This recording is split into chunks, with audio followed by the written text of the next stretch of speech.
Hey everyone, it's time for the latest GoSkills Excel challenge. This month's challenge was submitted by our community member, Ilgar Zarbaliyev. Follow along and see if you can solve it yourself.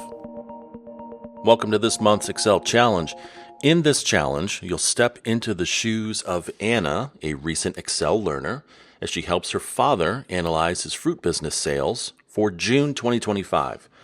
Using this real-world data and your Excel skills, you'll perform conditional calculations with SUMIF and SUMIFS to generate insights on sales volume and revenue by fruit and more.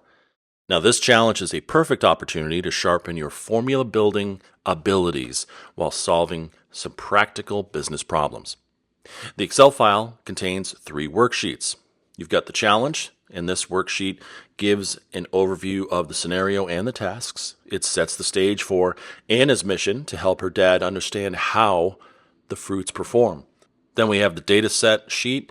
This worksheet includes transactional sales data from June 2025, and it covers nearly 20 different fruit varieties. The data set includes the date of sale, the fruit name, the units sold, the unit price, and the revenue. So you're going to use this data to perform all your analysis for the third sheet, which is the solution sheet. This is where the actual analysis happens. You'll find the questions listed in the cells from G2 to G18. Enter your answers in the corresponding cells in column H. And for your reference, the correct answers are revealed in column J. But can you get those correct answers? Be sure to use the appropriate SUMIF and SUMIFS functions to complete each question accurately. We can't wait to see how you apply your Excel skills to help Anna and her dad turn rows of fruit sales into meaningful insights. So, good luck.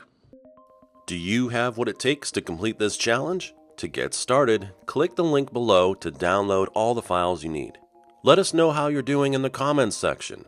Or, even better, join the GoSkills Slack channel and chat with other Excel pros about your progress. Link in the description. If you'd like to know the solution to this challenge, hit that subscribe button and get notified when the next video drops with all the step-by-step instructions on how to solve it. Good luck, everybody!